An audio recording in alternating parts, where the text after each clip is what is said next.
नमस्कार दोस्तों, true I Q study के यूट्यूब चैनल में आपका स्वागत है। दोस्त, अगर आप डीएलएड यानी बीटीसी के छात्र एवं छात्राएं हैं तो आप इस वीडियो को अंत तक देखिए, क्योंकि इस वीडियो से आपको 4 से 5 नंबर मिलने वाले हैं जो आपकी परीक्षा के लिए बहुत ही उपयोगी साबित होंगे। चलिए दोस्त, बिना देर किए हुए बात करते हैं वर्णमाला के स्वर से संबंधित इंपॉर्टेंट फैक्ट और इससे संबंधित इंपॉर्टेंट क्वेश्चन। तो चलिए दोस्त, समझते हैं कि वर्णमाला क्या होता है, यानी वर्णमाला किसे कहते हैं। तो वर्णों के व्यवस्थित समूह को ही वर्णमाला कहते हैं। यानी जैसे हम लोग क ख ग घ ङ च छ ज ये क्या होता है, वर्णों का एक व्यवस्थित समूह है। इसी को हम लोग क्या कहते हैं, वर्णमाला कहते हैं। अगर पूछेगा कि हिंदी वर्णमाला में वर्णों की कुल संख्या कितना होता है, तो हिंदी वर्णमाला में वर्णों की संख्या कुल 52 होता है। वर्णमाला को कितने भागों में बांटा गया है, 2 भागों में बांटा गया। कौन कौन होता है, स्वर और व्यंजन। यानी स्वरों की संख्या कितना होता है, तो 11 स्वर होता है। व्यंजनों की संख्या कितना होता है, 33 होता है। चलिए आगे की ओर बात करते हैं हम लोग कि वर्ण किसे कहते हैं। वर्ण से पहले हम लोग वर्णमाला पढ़े हैं कि वर्णों के व्यवस्थित समूह को ही वर्णमाला कहते हैं। लेकिन वर्ण क्या होता है, तो किसी भाषा की ऐसी इकाई जिसे खंड स्वभाव ना हो, उसी को वर्ण कहते हैं। या भाषा के अखंडित या निम्नवत इकाई ही वर्ण कहलाती है। यानी पूछेगा कि भाषा की सबसे छोटी इकाई क्या कहलाती है भैया, तो भाषा की सबसे छोटी इकाई वर्ण कहलाती है। यहाँ पर नोट पॉइंट आपको ध्यान देना है। पूछेगा उच्चारण की दृष्टि से भाषा की लघुत्तम इकाई क्या कहलाती है, ध्वनि कहलाती है। लेखन की दृष्टि से भाषा की सबसे छोटी इकाई क्या कहलाती है, वर्ण कहलाती है। चलिए आगे की ओर देखते हैं हम लोग कि स्वर क्या होता है, स्वर किसे कहते हैं। ध्वनियाँ जिनके उच्चारण में वायु बिना किसी रुकावट के मुख से बाहर निकलती है, उसे क्या कहते हैं, तो स्वर कहते हैं। यानी दूसरे शब्द में कह सकते हैं कि स्वतंत्र रूप से बोले जाने वाला वर्ण ही क्या कहलाता है, स्वर कहलाता है। यानी स्वतंत्र रूप से उच्चारित ध्वनि ही क्या कहलाती है भैया, स्वर कहलाती है। स्वरों की संख्या कितना होता है, तो स्वरों की संख्या 11 होता है। जैसे अ, आ, ई, बड़ी ई, उ, री, ए, ऐ, ओ, औ, ये सभी क्या हैं, स्वर हैं। चलिए आगे बात करते हैं हम लोग स्वरों का वर्गीकरण। यानी स्वरों का वर्गीकरण हम लोग कई प्रकार से पढ़ेंगे। उसमें से पहला हम लोग का होगा मात्रा के आधार पर स्वरों का वर्गीकरण। यानी मात्रा के आधार पर स्वर कितने प्रकार के होते हैं, तो मात्रा के आधार पर स्वर 3 प्रकार के होते हैं। कौन कौन होता है भैया, तो पहला ह्रस्व स्वर होता है, दीर्घ स्वर होता है, प्लुत स्वर होता है। तो पहला ह्रस्व स्वर की बात करते हैं कि ह्रस्व स्वर का होता है, तो जिन वर्णों के उच्चारण में केवल एक मात्रा का समय लगता है उन्हीं को क्या कहते हैं, ह्रस्व स्वर कहते हैं। इनकी संख्या कितना होता है, तो 4 होता है। कौन कौन होता है, अ, ई, उ, री होता है। ह्रस्व स्वर को हम लोग मूल स्वर के नाम से भी जानते हैं या एक मात्रिक स्वर के नाम से जानते हैं।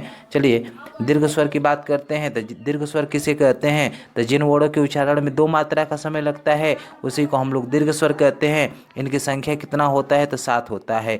आ, ई, उ, ए, ऐ, ओ, औ, यही सब क्या है भैया, दीर्घ स्वर है। चलिए आगे बात करते हैं हम लोग प्लुत स्वर का होता है, तो जिन वर्णों के उच्चारण में 3 मात्रा का समय लगता है उसी को हम लोग क्या कहते हैं, प्लुत स्वर कहते हैं। जैसे राम, ओम। यानी दोस्त प्लुत स्वर जो होता है इसको बोलने पर लगातार ध्वनि बढ़ती जाती है। यानी जिसमें 3 मात्रा की समय लगता है, यानी 3 गुना समय लगता है, उसी को हम लोग क्या कहते हैं, प्लुत स्वर कहते हैं।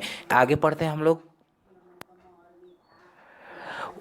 ओठों की स्थिति के आधार पर स्वर। तो यानी ओठों की स्थिति के आधार पर स्वर 2 प्रकार के होते हैं। कौन कौन होते हैं, एक वृत्तमुखी स्वर होता है यानी वृत्ताकार स्वर, उसी को वृत्तमुखी स्वर कहते हैं। दूसरा अवृत्ताकार स्वर यानी अवृत्तमुखी स्वर होता है। तो पहला बात करते हैं वृत्ताकार स्वर का होता है भैया, तो वृत्ताकार स्वर यानी जिन स्वरों को बोलने में ओठ ओठ गोल हो जाते हैं यानी वृत्त रूप धारण कर लेते हैं, उसी को क्या कहते हैं, वृत्ताकार या वृत्तमुखी स्वर कहते हैं। जैसे उ, ओ, औ। यानी उ, ओ, औ को बोलेंगे तो ओठ आगे की ओर निकल कर गोल रूप धारण कर लेगा, उसी को हम लोग क्या कहेंगे, वृत्ताकार या वृत्तमुखी स्वर कहेंगे। और वृत्ताकार स्वर क्या होते हैं भैया, जिन स्वरों को बोलने पर ओठ गोल रूप धारण न करे उसी को क्या कहते हैं, अवृत्ताकार स्वर कहते हैं। जैसे अ, आ, ई, ए, ऐ, ये सब क्या है, अवृत्ताकार स्वर है।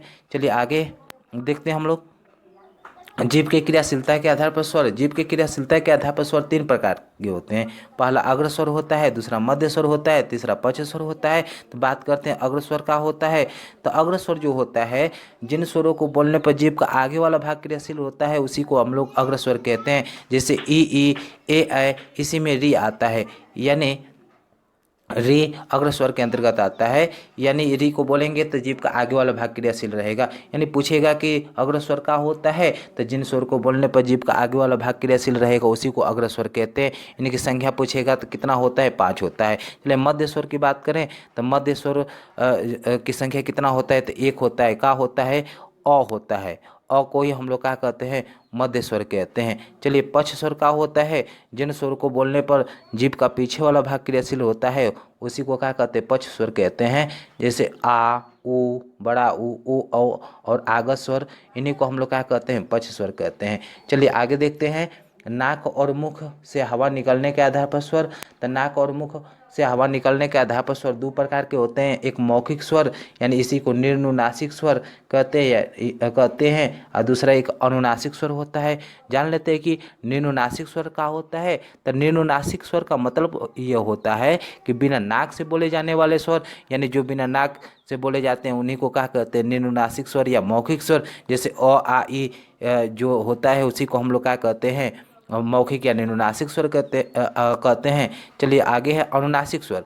आ या यानी कि जिस व्यंजन पर चंद्रबिंदी लगा रहता है उसी को क्या कहते हैं, अनुनासिक। यानी जिसको हम नाक से बोलते हैं उसी को अनुनासिक स्वर कहते हैं। चलिए यहाँ पर नोट पॉइंट ध्यान देने वाली बातें हैं कि जो सभी स्वर होता है सघोष ध्वनियों के अंतर्गत आते हैं। चलिए आगे की ओर बात करते हैं हम लोग अब। मुख के खुलने के आधार पर स्वर। तो मुख के खुलने के आधार पर स्वर 4 प्रकार के होते हैं। पहला विवृत स्वर होता है, दूसरा अर्ध विवृत होता है, तीसरा समृत होता है, चौथा अर्ध समृत होता है। तो विवृत स्वर किसे कहते हैं, तो विवृत स्वर के बारे में जानते हैं कि जिन स्वर के उच्चारण में पूरा मुख खुला रहता है उसी को क्या कहते हैं, विवृत स्वर कहते हैं। जैसे आ को बोलेंगे तो पूरा मुंह खुल जाएगा। दूसरा होता है अर्ध विवृत, यानी जिन स्वरों को बोलने पर आधा मुख खुला रहे उसी को क्या कहते हैं भैया, अर्ध विवृत स्वर कहते हैं। जैसे अ, ऐ, औ, आगस स्वर इसी के अंतर्गत आता है, यानी अर्ध विवृत में आधा मुंह खुला रहेगा। तीसरा देखते हैं समृत, यानी जिन स्वरों के उच्चारण में मुख का जो द्वार होता है लगभग लगभग बंद रहता है उसी को क्या कहते हैं, समृत स्वर कहते हैं। जैसे ई, बड़ी ई, उ, बड़ा उ, यह समृत स्वर के अंतर्गत आता है। देख लेते हैं अर्ध समृत का होता है, तो जिन स्वरों के उच्चारण में मुख द्वार आधा बंद रहता है उसी को अर्ध समृत कहते हैं। जैसे ए, ओ अर्ध समृत के अंतर्गत आएगा। चलिए दोस्त आगे की ओर बात कर लेते हैं स्वरों का उच्चारण स्थान, यानी जो स्वर होते हैं किससे बोले जाते हैं। तो अ और आ जो होता है यह किससे बोले जाते हैं, कंठ से बोले जाते हैं। ई और बड़ी किससे बोले जाते हैं, तालु से बोले जाते हैं। उ और बड़ा उ किससे बोले जाते हैं, यानी ओठ से, यानी ओठ से बोले जाते हैं। यानी कि उल्लू अगर बोलना होगा तो आप बिना ओठ के नहीं बोल पाएंगे। अगर ओठ पकड़ को बोलेंगे उल्लू तो नहीं बोलेंगे। चलिए री को देखते हैं किससे बोला जाता है, तो मूर्धा से बोला जाता है। ए और ए किससे बोला जाता है, कंठ तालु। यहाँ पर थोड़ा सा आपको ध्यान देने वाली बातें हैं कि अ प्लस ई से ही ए का निर्माण हुआ है। यानी अ का उच्चारण स्थान का होता है, कंठ होता है, और ई का उच्चारण स्थान का होता है, तालु होता है। कंठ और तालु दोनों को मिलाएंगे तो क्या होगा, कंठ तालव्य होगा, यानी कंठ तालु इसको कहेंगे। यानी ए और ए का उच्चारण स्थान का होता है, कंठ तालव्य होता है। उसी प्रकार ओ और औ का उच्चारण स्थान का होता है, कंठोष्ठ होता है। जैसे अगर ओ और औ को तोड़ेंगे, जैसे अ प्लस उ से ही ओ का निर्माण हुआ है, यानी ओ अ का उच्चारण स्थान का होता है, कंठ होता है। उ का उच्चारण स्थान का होता है, ओष्ठ होता है, ओष्ठ। यानी कंठ प्लस ओष्ठ दोनों को मिलाएंगे तो क्या होगा, कंठोष्ठ। यानी ओ और अ का उच्चारण स्थान का होता है, कंठोष्ठ होता है। चलिए दोस्त आगे की ओर चलते हैं हम लोग। चलिए यहीं पर हम लोगों का जो इम्पॉर्टेंट फैक्ट है इससे संबंधित खत्म हो गया है। अब यहाँ पर से हम लोग स्टार्ट करेंगे इससे संबंधित इम्पॉर्टेंट क्वेश्चन। चलिए पहला क्वेश्चन है, भाषा की सबसे छोटी इकाई क्या कहलाती है। तो अभी हम लोग पढ़ें कि भाषा की सबसे छोटी इकाई क्या कहलाती है, तो वर्ड कहलाती है, यानी डी ऑप्शन हम लोग का सही हो जाएगा। चलिए अगला क्वेश्चन है,